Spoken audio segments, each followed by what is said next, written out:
Hello everyone, this is Arafellin, and if we're doing nostalgia, it's kind of hard to pass up the old MS-DOS shareware games. I spent a lot of time on those back in the day. I was starting with something called Think Quick by the Learning Company. It presents itself as more of an action game, but it's basically a puzzle game.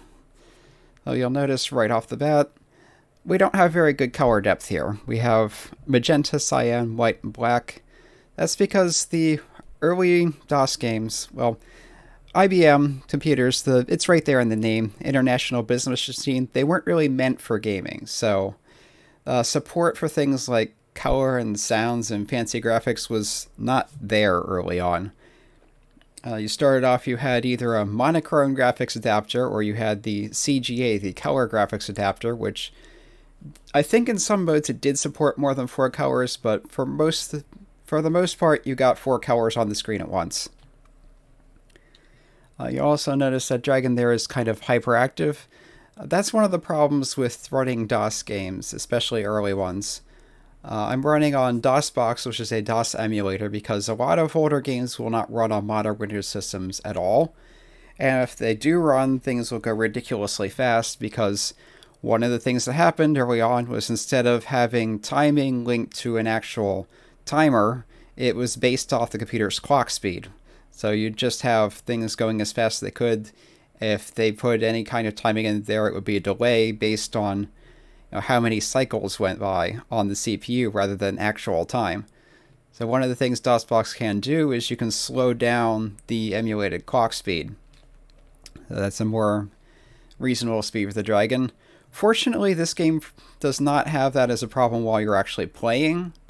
No matter how fast or slow you set the clock speed to, the gameplay itself goes at the same speed, but a lot of the animations, like in the menu, do depend on that. How fast things blink depend on that. Let's just jump into the game. I will go on the third of the three episodes because they're sequential and I want to get to the ending. So, Golden Tower. Basically what's going on here is you have your character, you can move around, everything's tile based. You have a hideout you get into by pressing H. The hideout, you can see your scores. To the right, there's a map at the bottom that shows the layout of the rooms. There are dots on rooms that have secret panels or magic things, which are what we're trying to find. The X is where you are. If the room is shaded, that's a room you haven't been to. And you can see even here there's a little trick the game does to kind of pretend it has more colors than it actually does by alternating different things. So this flower, for instance, is alternating cyan and magenta, so it looks kind of lavender, even though that's not a color that the system can display. Similarly, this one looks like a dark magenta because it has the alternating magenta and black. As here we have a passage finder. We're trying to fill that out to find the secret passage to finish the level. On the left we have a cauldron and part of a night. If I'd gone through the previous levels, a night would be built up over the course of those by finding the magic things. So here we have what is called the clue. I'll pick that up, take it into the hideout. This gives us a hint as to which magic panels we want to open. There are panels with different shapes on them. The hint will show two shapes that have something in common, and you want to open all the panels that have that thing in common. In this case, both shapes have 5 sides, so we're looking for all 5-sided shapes. The rooms, you go from one room to another, there's an abrupt transition. Different rooms are different colors, keep things interesting. And you also have these doors in a lot of places. The door has a doorbell attached to it. You touch the door moves in the direction indicated. You touch it again, it moves back. That's pretty much the core of the puzzles. As you can see up here, we have 2 magic panels over there. One of them is a triangle, which we do not want. One of them is, pentagon, which we do want. Now if I come in here and open that door, notice I'm stuck in here, so I need to open the door to the right first so I can get back out. Wandering around the game are these things they call slime worms. If you get too close to a slime worm, it will eat you, and then you have to escape from inside its belly. which wastes time, and the slime worm can keep moving in the meantime. So when you pop out, it will be wherever the slime worm moved to and not necessarily where you started. Fortunately, they're not terribly aggressive. They don't actively chase you, but especially the ones that move around more quickly can be hazardous to avoid. And if they're in tight spaces, that's also a problem. So the one thing the game does give you to help cope with them is you'll see in the hideout you have these flowers. If you pick up a flower, if you are carrying a flower, the slime worm will eat the flower instead of you. You can also drop them in front of them. When a slime worm eats a flower, it falls asleep and stays that way for the rest of the level. Just operate a few more doors here to get into there. Hoping the slime worm doesn't get too in the way. Okay, this magic panel gave us a piece of the map, or the passage finder rather. Just drop that in there. Huh, apparently you can take pieces out. Anyway. So we have that. Now we need to find the rest of the magic panels to finish that. And also find the things to drop in the cauldron to finish the night and get the key. If you saw a little thing by the character's head there, that's a warning the game gives you if there's a slime worm close to the edge of the screen on the next room. It's not as useful as it could be because it doesn't take into account whether there are any walls in the way or which way the slime worm is moving or anything like that. It's just if it's nearby and in the next room over, you'll get that warning. Okay, so we have those doors open so you can get into that next piece. Again, slime worms don't actively chase you, so you can frequently run right by them and be fine.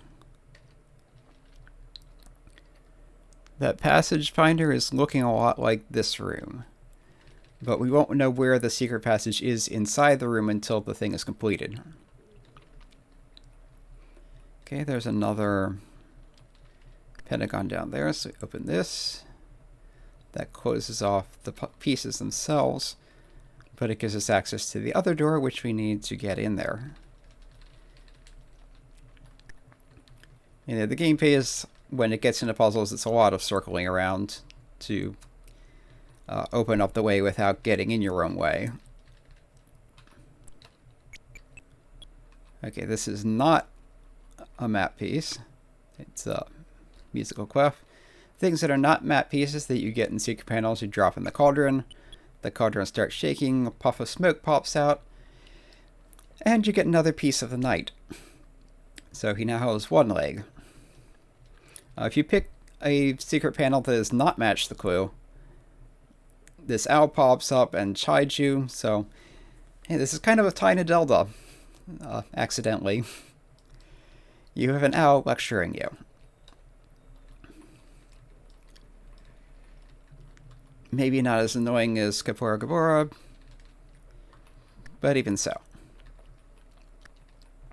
But yeah, no big deal. You just waste a little bit of time and have a nagging owl nagging you.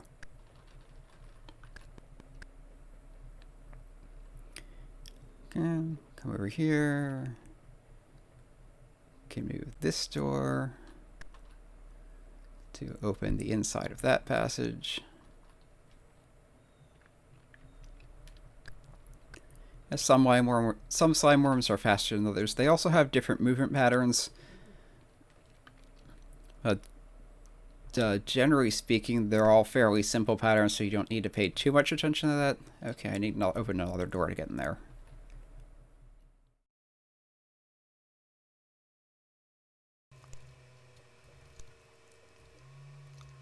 Okay, the slime worm is kind of in the way, so I'll demonstrate a flower. There you go. They're actually kind of cute.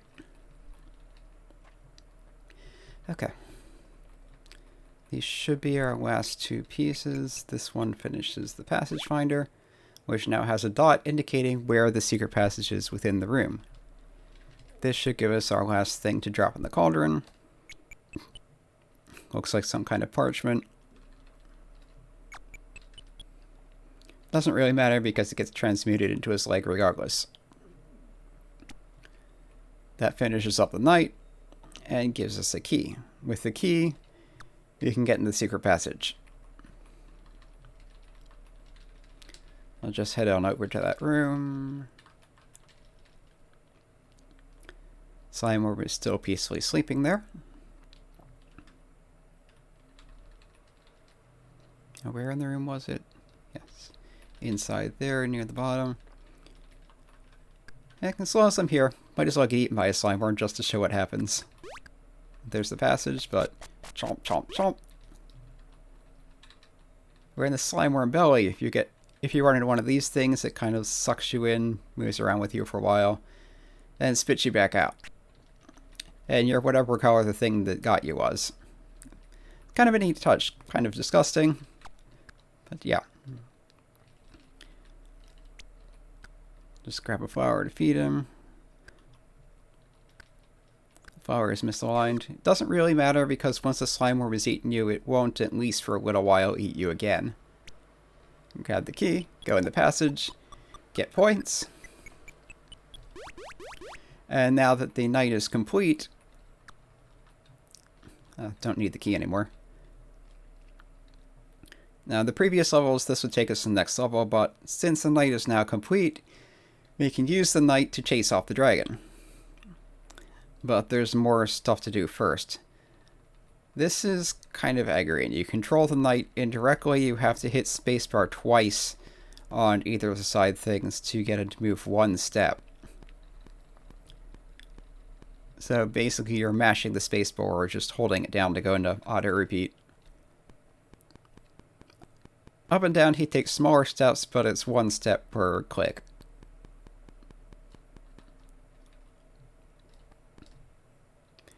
You don't want to run into those alarms. I think that's resets the room. So grab the key, get out of the way of the alarm, head over to the side.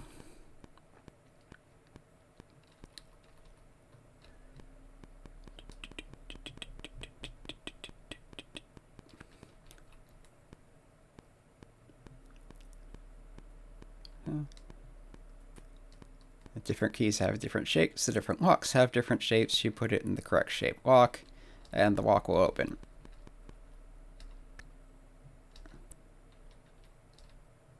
Apparently you do have to be facing it. Oh no, that's the wrong lock. There. You just need to do that 2 more times.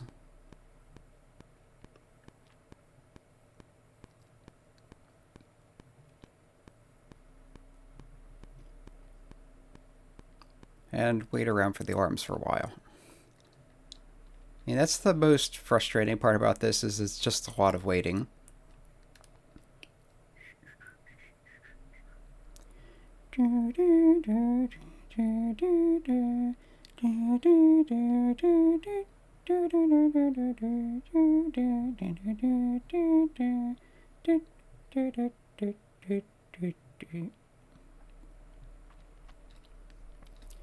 Okay, almost ready. Grab the key and get out of there. And I'm not even lined up properly. Great.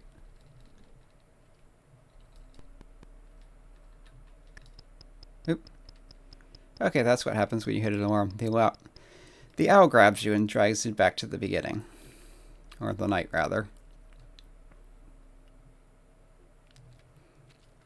Again, owl being a nuisance and not very helpful.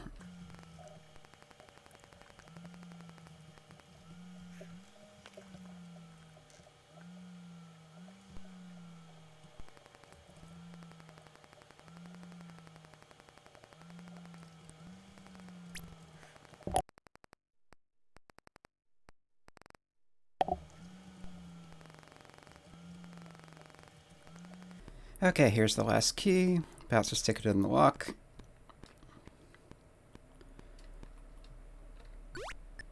And finally, the payoff. There's the dragon. If you run out of time during a level, the dragon will get you. It takes a while to run out of time, so not usually a concern. The knight grabs him, flashes pretty colors, the dragon crashes through the wall. Well done. Press spacebar to see dragon fly away. Yep, that's a dragon, alright. Seems to be losing altitude. Oops. Apparently the dragon is slain. There's also an expert game that has more stuff, harder puzzles. Probably the most interesting is this thing called the Castle Creator. Castle Creator, you can make your own custom level. You come down here, you can change the time mode around. The prize editor lets you design your own prizes. Again, these are cosmetic, you can make them anything you want. You get in here, you get a little cursor, you can turn bits on and off.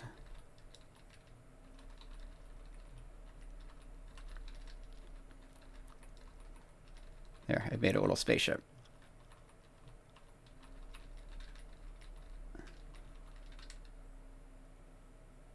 Now you can bring them up here to change the color.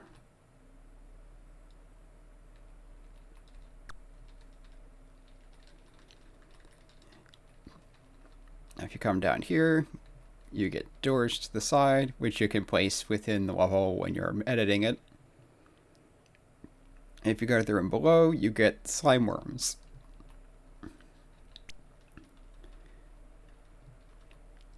You have the different movement types here to the right. If it weren't for the editor, I probably wouldn't have even noticed there are different movement types, but yeah, they do have different basic AIs. Wonder, I think, just goes randomly. Bouncer bounces off walls. Left turn, right turn, I think goes straight ahead until they hit a wall and then turn in the direction indicated. They have different speeds, as you probably noticed while playing. The text box, I think, lets you stick them in there and just see how they'll behave.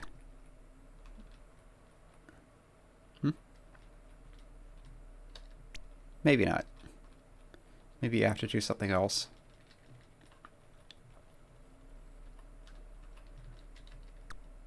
Or to the right here, we have Game Rooms Editor. We can move around where the rooms are in the map.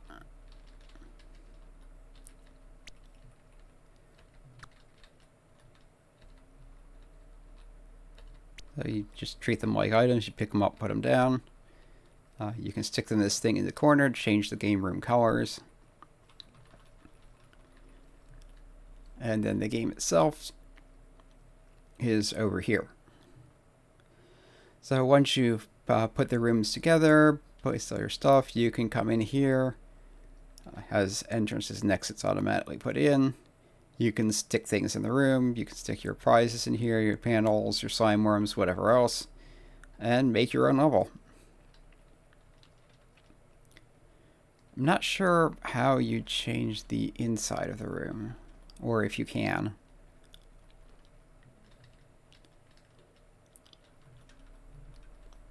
Well, yeah, it's just a pretty neat thing that you have a level editor for something that's fairly basic a game.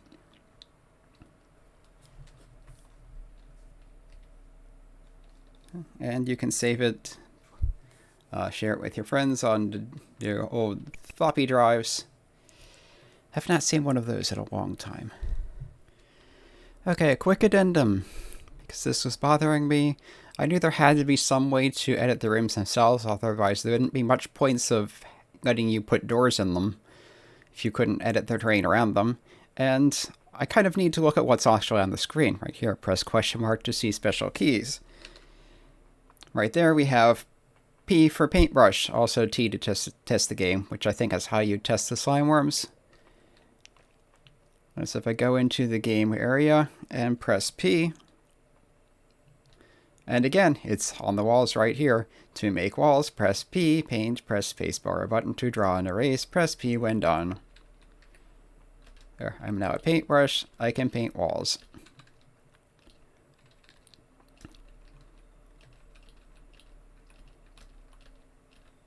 Exciting, no? And if you change the walls in two rooms that are adjacent, it will change it on both sides automatically so that you do necessarily have a passage here. You can't set it up so that there's things here with nothing on the other side.